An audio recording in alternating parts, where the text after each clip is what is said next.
Banatbay, may banat sa ABS-CBN hearing June 29, 2020. This is the part 2 of Banatbay's ABS-CBN comment. Panoorin po natin si Banatbay. Naman tayo maglokohan. Pasok, Mike Defensor, Santiago! Hindi na makapagsalita. Kung inyo pong mamarapatin, yun na nga ho yung problema eh. Yun na nga. Sapagkat bagamat may mga kaso na nadesisyonan laban sa ABS-CBN, meron din naman po na mga kaso na pabor sa amin. Halimbawa po, nandoon yung isang kaso ni Halog, J-A-L-O-G. Yung kaso to, na ipanalo namin sa labor arbiter level, sa NLRC, sa Court of Appeals, at maging sa Korte Suprema po, no? And yung tingnan yung palusot nito naiintindihan ko po kung pasensya na pero tatang pabarin kita ang ating mga kasama rito.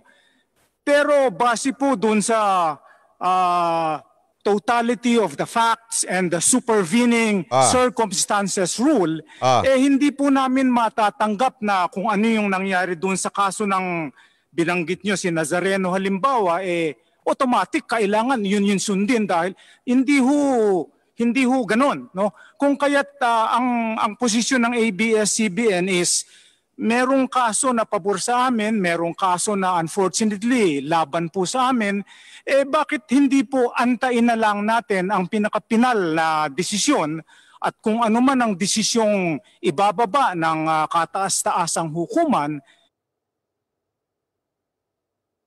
Nangyari?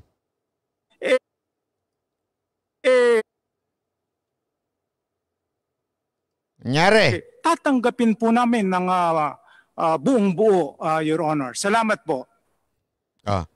Yes, Jonalyn. Your Honor, yung case po ni Halog, kasama namin siya. Nagkaroon lang ho siya ng chance na kaya hindi niya tinuloy yung kaso dahil nagkaroon siya ng opportunity na magkaroon ng trabaho sa ibang bansa. So hindi ko po namin alam kung ano yung reason kung bakit hindi na siya naging aktibo kasi may mga pagkakataon po kasi grabe tawa ko dito pag sobra. Hindi mo winidraw yung case mo, hindi ka makakahanap ng ibang trabaho. May mga ganong threat ho na nangyari. During that time na kasagsagan ng mainit ang kaso. So, invalid po yung sinasabing nanalo sila sa case kasi hindi naman po talaga itinuloy. Bagkus, marami ang nagalit kay Halog, yung mga kasama niya dahil hindi man lang sila sinabihan na magwi-withdraw siya bilang siya ang nakapangalan doon. Tingnan nyo na? Tingnan nyo ganito lang. Sabi ko nga ay si Tatang, akala niya tanga yung kausap niya. Sa totoo lang tingnan mo ang palusot ni Tatang, sandali, ganito yan ganito, explain ko sa inyo kung nanalo sila journally, kung nanalo ito mga ito, meron din namang mga natalo. Okay? Na nagpabor ang Supreme Court sa ABS-CBN. Ganon. Parang mga lasing lang, no? Di sabi, tulad dito kay Chupo-Chupo. Ganon. Sabi niya, bakit ganito? Bakit nanalo kami? Bakit? Ibig sabihin, wala kaming ginawang masama. Kaya lang ganito Doon pa lang sa logic na yon, maling-mali na Okay. Sabihin na nating nanalo kayo. Pero we cannot deny the fact na meron talagang problema at may pagkakamali kayo. Yun lang naman ang pinupunto ni Mike Defensor Kayo ba naging tama sa lahat ng empleyado ninyo? Hindi. May mali kayo. Ibig sabihin nun, may Supreme Court na nagsasabing mali kayo dito kina sa kaso nila journally.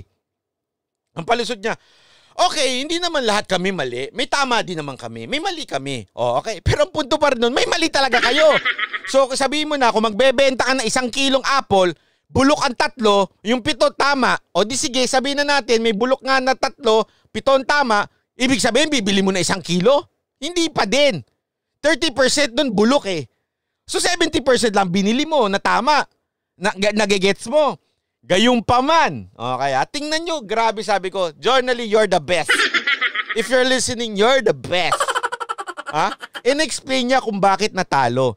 Natalo, hindi dahil siya natalo. Natalo dahil inatras lang dahil kailangan niya magtrabaho na sa iba. Kung merong kaso, kasi may mga kumpanyang iba na medyo sensitive sa ganyan. Pag may kaso, ayaw nila. So, kailangan i-withdraw mo na muna yan para makapagpatuloy ka ng trabaho sa amin para wala ng gulo. So, yung sinasabi nung lalaki, yung sinasabing taga-ABS-CBN na nanalo sila, hindi naman talaga sila nanalo dahil nanalo sila. Nanalo sila kasi winidraw nung tao. Sinabi niya, ayoko na ituloy. Oh.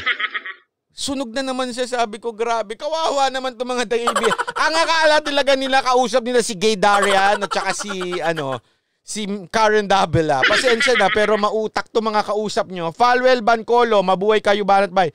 Pabati naman sa pamilya ko sa Murcia. Wait lang. Nawala, yan tuloy. Murcia, ayan, yan. Murcia, Negros Occidental from AZ, Arizona yan, ano? Sabi ko nga, kawawa naman to. Hindi, kasi sabi ko, eto lang kasimple yan eh.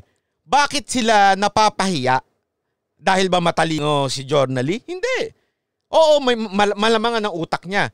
Bakit sila napapahiya? Dito dito sa abogado na ito, itong abogado, bakit napapahiya? Kasi nagsasabi ng totoo yung tao. Ganun lang kasimple. Pag nagsasabi ka ng totoo, talagang sunog yung mga, alam mo yung nagpapalusot. Pasok tayo, Journally, tuloy mo na yan. Yun lang po, Your Honor. For your information lang po. Mr. Chair, Thank you. if I may react, please. Joji. Yes. That is entirely incorrect. In the Halog case, there are 4 complainants: Noel Halog, Reparado Galos, Ferdinand Olar, and Wilfredo Biohon. And they went to the Supreme Court. And the petition under Rule 45 was denied. And therefore, they lost the case and ABS-CBN won. So it's incorrect to say that they did not raise the case to the Supreme Court because there is a resolution Wala to naman that sinabing effect did not and they raise lost the case. Attorney Joji and Attorney Sobre Viñas, ang gusto ko lang po kasing i-correct natin yung mismong polisiya. Hindi po ito individual na mga kaso. So again, I'd like to ask Mr. Nepomuceno. Ayun. Sadali. Salamat sa CHF20. FreZH. Ang galing eh. Sabi ko nga, medyo parang pwedeng palabasin. Tama nga naman kasi may ruling ang Supreme Court eh. Wala naman sinasabi si Journally na kaya natalo, ganito. Hindi. Sinasabi lang niya na nag-withdraw. Kaya siyempre hihina na yung laban dahil nag-withdraw yung isa. Tapos biglang pumasok si Defensor. Sabi ko, ang galing mo, Brad. Yordaman, pag nakita kita, talagang magpapapicture ako sa'yo. Ang sinasabi niya, sandali lang, hindi yan ang issue natin. Ang issue natin, yung policy ninyo, yung style ninyo. Pasok. Sabi niyo ang project employee niyo 2,208. Ang independent contractors niyo 2,158. Ang regular employees ninyo 6,705. Meron pa ba akong kulang?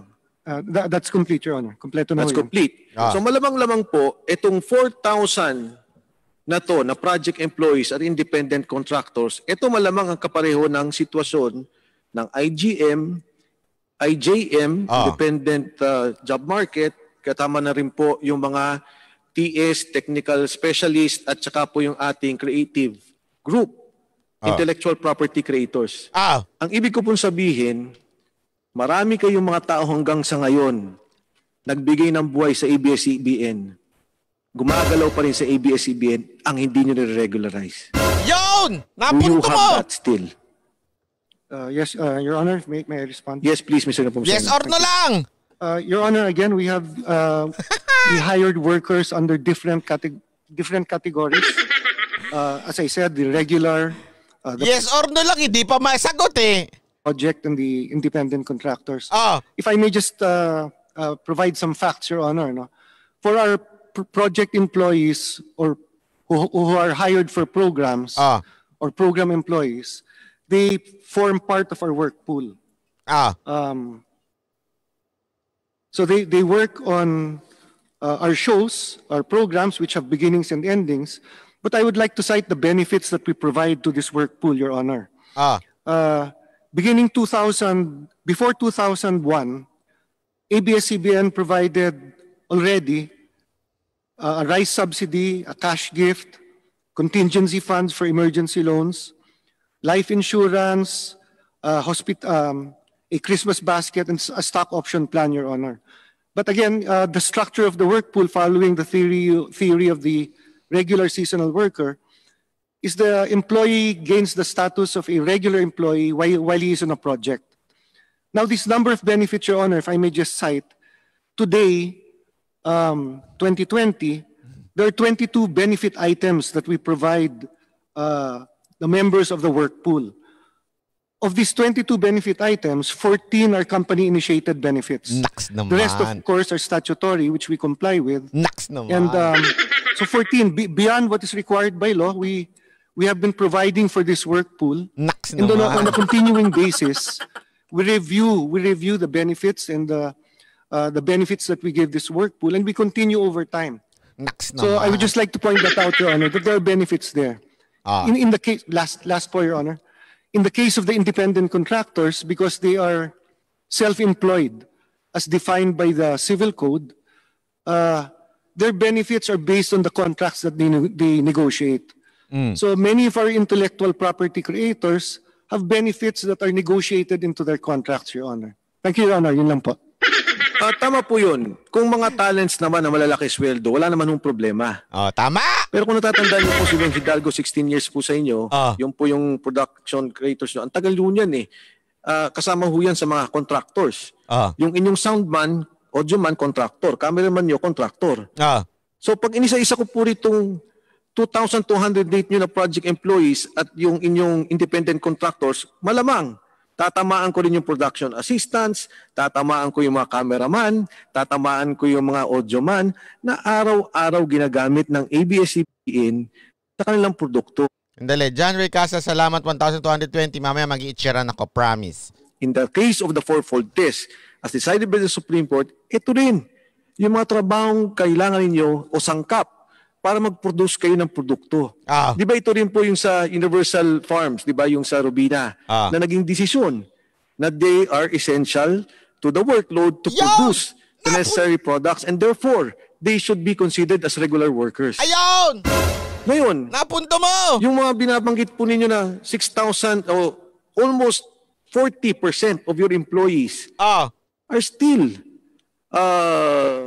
non-regulars. At siguro, dahil ayaw nyo sabihin yung mga pangalan, eto, hindi ko ito makilala, babangkitin ko po sa... Loko ayaw mo sabihin yung pangalan, o ito, babangkitin ko na. Sabi ko, kawawa naman tong ABS-CBN. Sabi ko nga, next time, pag pupunta kayo, be prepared. Tingnan nyo, may pangalan na may binanggit Si Brian Guarnes ng Graphics. 22 years na pong nagtatrabaho sa inyo. 22 years Hindi pa rin regular. Hindi pa rin regular. Si Melanie Binoy, hindi ko rin po kilala. 25 years na nagtatrabaho sa inyo, writer, hindi pa rin regular. Puta, kayo ba magtatrabaho kayo na 25 years, irregular pa rin kayo? Hanggang ngayon wala pa kayong benefits? Pag nag-retire kayo, wala kayong kikitain, wala man lang... Sinong animal ang medyo sira ang ulo na magpapatuloy sa ganyang trabaho? 20 years? Could you just imagine, hindi pa rin kayo regular? Bakit? Contractual lang kayo Wala pa rin kayo. Wala. Wag na kayo. Okay. Galura, driver production assistant, matanda na po to. 26 na po years sa inyo nagtatrabaho, hindi pa rin regular. 26 years? Lahat pong mga taong to ay... college pa lang ako nun, Hindi pa ako gumagraduate nun, Sama sa sangkap ng produktong inilalabas ng ABS-CBN at hanggang sa ngayon po, hindi nyo sila kinikilalang regular. Oh my God. Mr. Yes, ma'am. Sige, palusot na! Mr. Chair, can I please? Ayan na. Ito pinaka... Sandali. Sandali lang. All work po is necessary. Wait lang Magpugay tayo dito. Dito ako pinaka natawa. Sobra akong natawa dito. Antayin natin! Wala pa ito! Sabi ko sa inyo, Rebecca Cobeborde, salamat. All the way, Banbay 64. Go! O, pasok! Tingnan nyo, dito ako talaga natatawa. Walang tatawa. Seryoso ito, Nanginginig pa yung boses niya. Tingnan nyo. Desirable. I'd like to explain the uniqueness of our industry. Okay, go. There is no program po kasi that stays on the air forever. Palagi pong may simula at may katapusan. Except sa probinsyano. Di ba? Wala nang katapusan. Pasok. Nagtatapos po yung programa because of audience engagement. Kung gusto po ng manonood ang programa, nagtatagal po. Para na to Bakit? Di naman gusto ng tao yung probinsyano, nagtatagal pa rin Sino ba nagsabi na gugustuhan ng mga tao yung mga probinsyano? Kayo lang nakakagusto niyan. Desirable yung programa, medyo iniiksian po namin. Ay, dapat iksian yun yung probinsyano. Nandun po nakakabit. Kaya po, may program employees because they are assigned specific programs. And these programs po do not last on the air forever. Kaya hindi po... Pustahan tayo. 100% tumatawa si Journally. Diyan sa part na yan. Pustahan tayo. Tatanungin ko si Journally. Tumatawa siya at that time. Pustahan tayo. Pasok. Sige. Sila regular dahil po yung programa ay may simula at may katapusan. Except sa Ngayon probinsyano. po, yung talent na sinasabi, I have been in the industry for 37 years. Parang style ni Maria Reza nung barado na siya kay Shakur. Ano sabi niya? Ako, journalist ako ng sa Pilipinas na sobrang tagal. So, mas alam ko kaysa sa inyo. So, ito hirit din niya. Matagal na ako sa industriya na to. Mas alam ko sa iyo, Mike Defensor. Pasok. Sige. I started as a production assistant po. Okay. Ang tawag po, it's an industry practice. They're called talents. Hindi kami... Ayan ang palusot nila. Industrial practice. Good job all the way. Salamat po, Rebecca Caboberde. Salamat po. Hindi ko nakita yung pangalan mo. Salamat na lang. Arigato gozaimasu. 1,220. Thank you. Artista, but we work behind the cameras and everybody knows this. When we moved to program employment, it was actually po taking care of our people. Kasi ngayon po, may mga kontrata na. Nung talent production assistant po ako sa ibang network, paano nag-umpisa. So, ganito sinasabi ni ate. Sandali. Ito ay ginagawa na ng lahat. So, okay na. Okay? Ito naman ginagawa ng ibang network. Ako nga dati, taga-ibang network ako. Wala akong kontrata. So, okay na. Nakakalusot kami dati. Lahat kami, pare-pareho naman kami ginagawa. Bakit nyo kami sinisita? Sasagutin natin yan mamaya. Pasok muna. Melbert, salamat sa 125 pesos. Thank you very much. Rebecca Cabiborde, salamat ulit sa $2. Wala po kaming mga kontrata. Wala po kaming benepisyo. Ayan, medyo may paiyak-iyak pa. Wala po kaming kontrata. Wala po kaming benepisyo sa ibang network nun. Sige, di pasok. Gawa po ng program employment ng ABS-CBN ay binigyan po ng security of tenure, ng benefits, at saka ng stability yung mga nagtatrabaho behind the camera. But it's the uniqueness of the industry po that will not allow us to regularize everybody. Ayan. It's the uniqueness of the industry, that's why we cannot regularize everyone. Ayan yung dahilan niya. Ibig sabihin, everyone in the industry is practicing this. Okay? Ibig sabihin, oo, may mali, pero lahat naman kami mali. May mali, pero lahat naman kami ginagawa namin to. So, okay lang siguro yon dahil may mali naman kami lahat, okay? Dati nga, di ba, hindi nga, ako nga nasa ibang ko, ginagawa ko, pero wala akong kontrata. So, may mali din sila sa akin. So, okay lang, may mali kami ngayon. Ganon ang dating, di ba, ate? Ganon. Tapos, it's a regular thing. You know, it's a regular thing, okay? Anak ng tutsang palusot siya, no? Yes, yun lang po. Tama po yung binanggit nyo. Sige, tingnan mo. Ay, Mike Defensor, I love you. Thank you very much dahil ang talino mo. Salamat, Rebecca Cabiborde, ulit sa $2. On a season, di ba? May isang TV show on one season. Pero hindi naman po huminto yung mga cameraman nyo. Boom! Sabog! Hindi naman po huminto yung writer nyo. Boom! Sabog! Hindi naman po huminto yung audio man nyo. Boom! Sabog! Sa isang hotel, meron po tayong tinatawag, diba, yung regular seasonal workers. Pagka panahon na summer, maraming mga pupunta sa isang restaurant. So, mag-hire ka ng mga trabador doon. Pero ito naman mga tao ito, hindi naman huminto. Kaya nga po nung nagbuo sila ng sarili nilang union, ang gusto lang naman nila yung additional benefits na ibinibigay sa kanila. Ayun na. Matagal nang pinupuntirya ito ni Journally, di ba? Matagal nang pinupuntirya. Salamat, Jera, sa $3. Matagal nang pinupuntirya ito ni Journally. Sinasabi niya noon, okay lang sana. Tama yun sa mga artista na, ikaw, kunwari, si Ibana. Yan, si Ibana na naman. Hello, Ibana. I love your swimming 24 hours, ha. I love it. Ang ganda-ganda ng iyong legs. Sadali lang. Kayo, babastos na naman ninyo, ha. Security of tenure, pero anytime pwede kang tanggalin. Eto, ha, tingnan nyo. Pansin ninyo, ha. Sinasabi dito, kahit na pare-pareho yung ginagawa mo, Pare-pareho. Kahit patapos na yung programa, ganun ka pa rin, cameraman ka pa rin. Iba nga lang programa. Hindi katulad ng mga artista, kunwari, di ba sinabi ko si Ivana, meron siyang soap opera. Pagtapos nun, tapos na siya. Yun yung kontrata, okay lang yun. Pero yung sinasabi mo na, gawain na namin to. Ano to? Gawain nyo pati sa cameraman, pati sa soundman? Na talaga namang regular na silang nagtatrabaho, palipat-lipat lang nga sila ng programa. Cameraman sila nito, tapos pagkatapos itong programa to, cameraman na sila uli nito? Bakit nyo sasabihin na, kasi yan ang gawain namin, di ba? Tingnan mo kalokohan ninyo. Yung binabanggit nyo ngayon, intindihin ko yung industriya. Talaga pong inintindi ko. Inintindi ko. Salamat! These people do not stop working. Yan! In fact, yung binanggit ko kanina, hindi sila covered ng 8 hours work a day. They go beyond 8 hours. They work even on weekends. So ang sinasabi ko nga po sa inyo, itong sitwasyon natin, yung binanggit ko mga pangalan ng mga tao, hindi ko kilala sila, ito po ang isang polisiya na ginagawa sa loob. Abogado ba ito si Mike Defensor? Ang galing niya. Kasi niligaw nung babae. Kita nyo? Niligaw niya. Sabi niya, hindi, natural lang naman yan sa amin. Pero binalik niya doon sa kanyang tanong . Sandali. Etong sinasabi ko, nandyan pa rin sa loob nyo . Ganyan pa rin ang trato ninyo. Understand, Mr. Carlo Katigbak is implementing some reforms inside. Sana, totoo. Hindi ko alam kung official yon. Sana, totoo. But this is a policy. That is consistent within ABS-CBN.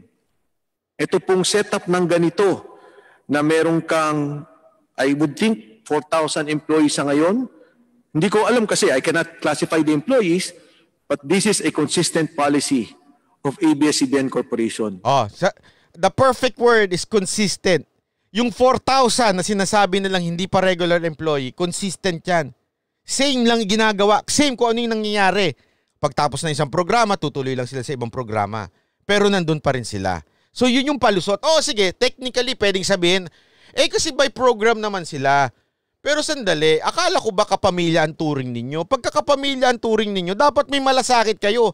Nagtagal na ng ilang programa yan, ilang taon na yan.